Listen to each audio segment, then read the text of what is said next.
تو گناہ کی سزا 3 طریقے سے ملتی ہے۔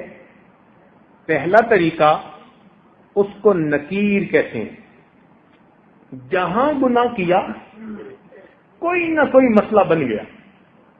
چنانچہ کتنے دوست آ کے خود بتاتے ہیں، کہتے ہیں حضرت ہم اس فیز میں سے خود گزرے ہیں، جہاں کہیں کوئی ہم نے الٹا کام کیا 24 گھنٹے کے اندر ہمیں کوئی خبر مل جاتی، ہمارا بھی کام الٹا ہو جاتا۔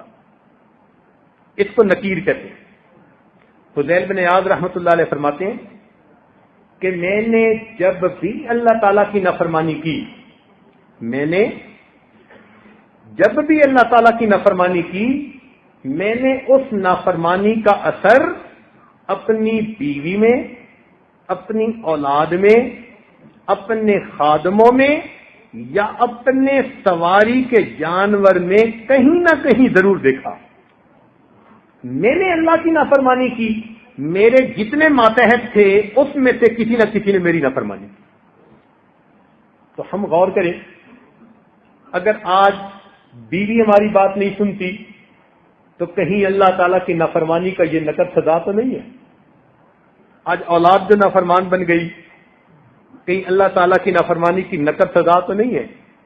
کام کرنے والے کاروبار میں جو دھوکے دے جاتے ہیں، کہیں یہ نقد سزا تو نہیں ہے؟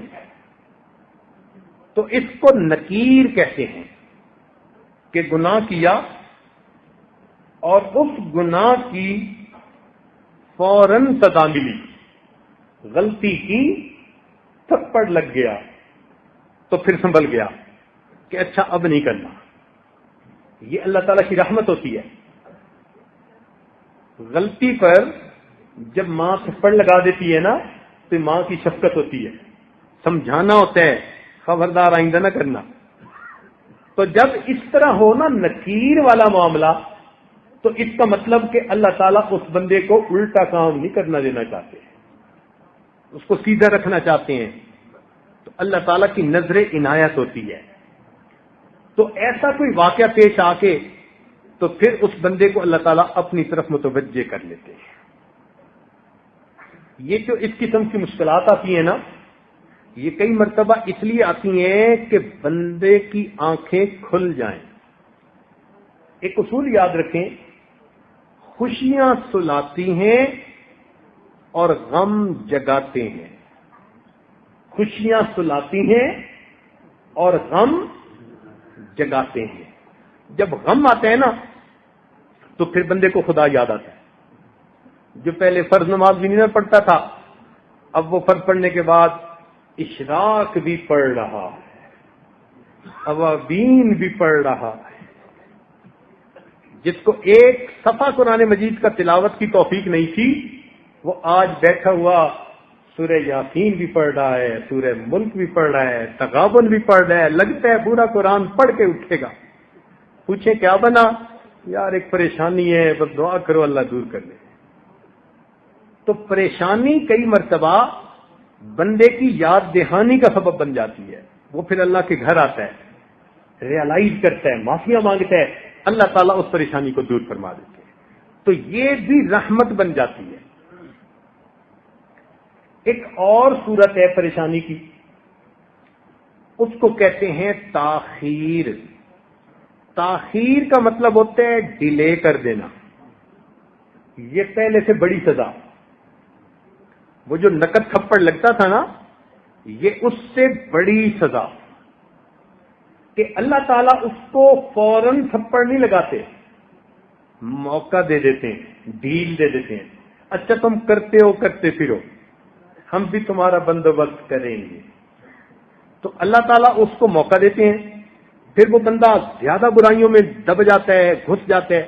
جب زیادہ برائیوں میں دھنس جاتا ہے، پھر اللہ تعالیٰ کی اچانک پکڑ آ جاتی ہے، اور یہ پہلے سے بڑی سزا، بہت بڑی سزا۔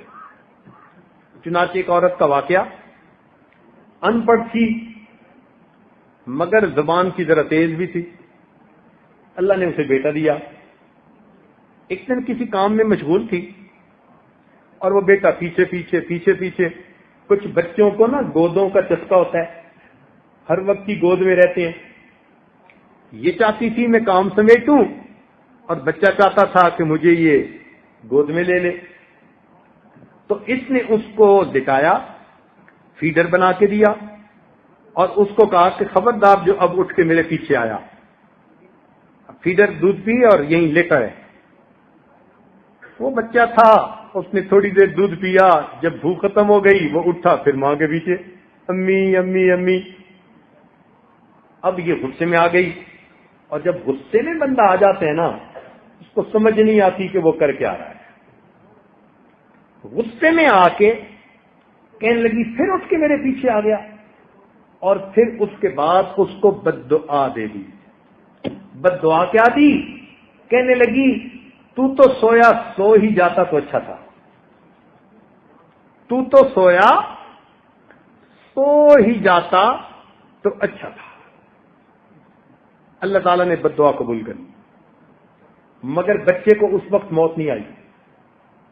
وہ بچہ بڑا ہوا، بڑا خوبصورت، بڑی میگنیٹک پرسنالٹی اس کی، بڑا آئی کیو لیول اچھا اس کا، سکول میں فرسٹ آتا رہا، کالج میں فرسٹ آتا رہا، پھر بزنس مین بن گیا.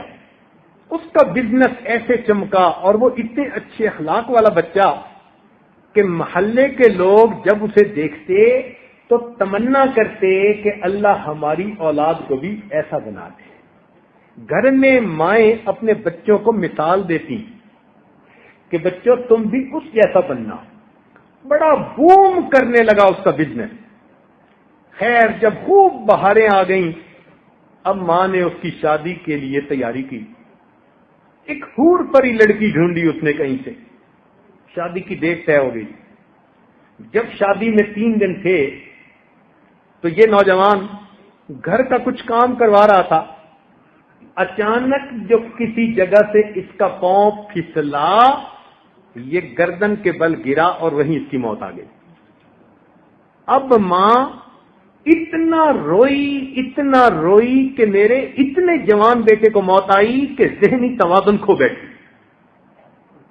پاگل بن کے چلتی تھی گلیوں میں. چھوٹے ہوتے ہوئے ہم اسے دیکھا کرتے تھے تو ہمیں ہمارے بڑوں نے یہ بات بتائی کہ بعد میں محلے میں کوئی بڑا نیک بندہ تھا، اس کو ایک خواب کے ذریعے سے بتایا گیا کہ یہ جو اس عورت کے ساتھ معاملہ ہوا، یہ اسی کی بد دعا کو ہم نے قبول کیا تھا. اس نے بچپن میں بد دعا کی تھی، ہم نے بد دعا تو قبول کر لی مگر پھل کو پکنے دیا. جب پھل پک کے تیار ہو گیا، اب ہم نے پھل کو کاٹا، تجھے پتا چلے تو نے کس نعمت کی ناقدری کی.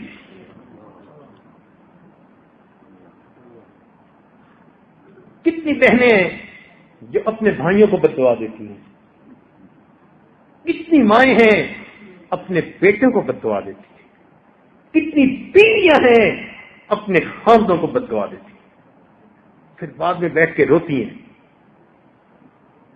تو کیا پتا ہماری ہی بد دعا جو کبھی غصے میں کی تھی آج جا کے اس کا اثر ظاہر ہوا. تو اس کو پہلے سے بڑی سزا ہوتی ہے. اس کو کہتے ہیں تاخیر. اللہ تعالیٰ تاخیر کر دیتا ہے، ڈیلے کر دیتے. قرآن مجید میں اللہ تعالیٰ فرماتے ہیں فَلَمَّا نَسُوا مَا ذُكِّرُوا بِهِ فَتَحْنَا عَلَيْهِمْ أَبْوَابَ كُلِّ شَيْءٍ، کہ جب وہ لوگ بھول گئے جو ان کو نصیحت کی گئی تو ہم نے ان پر ہر چیز کے دروازوں کو کھول دیا. خوب عیش کریں جو چاہتے ہیں. حتیٰ اذا فرحوا بما اوتوا، حتیٰ کہ جب وہ بڑے خوش ہو گئے جو ان کو ملا تھا اور خوب موج میلہ کرنے لگے، اللہ تعالیٰ فرماتے ہیں اخذناہم بغتۃ، ہم نے اچانک ان کو اپنی پکڑ میں لے لیا. یہ بہت خطرناک سزا ہوتی ہے. اس لیے میرے دوستو، جب انسان گناہوں بھری زندگی گزار رہا ہو اور اللہ تعالیٰ کی نعمتوں کی بارش بھی اپنے اوپر دیکھ رہا ہو تو یہ بڑا ڈرنے کا مقام ہوتا ہے. یہ بڑا ڈرنے کا مقام ہوتا ہے. او اللہ، میں گناہوں پہ گناہ کر رہا ہوں، آپ نعمتیں بھیج رہے ہیں، کہیں مجھ کو پھنسایا تو نہیں جا رہا, ٹریپ میں تو نہیں لا رہے. اس کو تاخیر کہتے ہیں. اور ایک اس سے بھی بڑی سزا, اس کو کہتے ہیں اللہ رب العزت کی خفیہ تدبیر. اللہ تعالی کی خفیہ تدبیر کہ اللہ تعالیٰ ایسی طرح سے بندے کو سزا دیتے ہیں کہ بندے کو پتہ بھی نہیں چلتا کہ یہ سزا تھی. ایسی طرح سے سزا دیتے ہیں. مثال کے طور پر جوانی میں بدماشیاں کی اور اللہ تعالیٰ نے بڑھاپے میں بیوی کو نافرمان بنا دیا. جب اولاد جوان ہو اور ماں کا ساتھ دے رہی ہو اور اس وقت بیوی اپنے خاوند کی نافرمان ہو جائے تو جتنا بڑھاپا اس بندے کا خراب ہوتا ہے وہ اپنی کیفیت کسی کو بتا بھی نہیں سکتا. تو کرتوت جوانی کے, سزا ملی بڑھاپے. اب دل کا دکھ کس کو کہے؟ اس کو کہتے ہیں اللہ تعالی کی خفیہ تدبیر.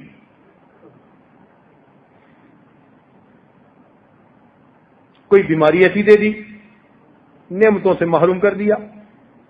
چنانچہ ایک عورت نے خط لکھا کہ حضرت 7 سال ہو گئے, میں قسم قسم کے کھانے بناتی ہوں اور گھر میں آئے ہوئے مہمانوں کے لیے دسترخوان پہ لگاتی ہوں, لیکن خود السر کی مریضہ ہوں. 7 سال میں فقط جوسز وغیرہ پی کے گزارا کرتی ہوں, لیکوڈ چیزیں. روٹی کا ایک لقمہ بھی میرے منہ میں نہیں گیا. میں روٹی کو ترستی ہوں. اب 7 سال سے جس سے اللہ نے روٹی کی نعمت کو جو چھین لیا, اس کو احساس بھی نہیں کہ یہ میرے گناہ کی سزا تھی جو مجھے مل رہی ہے.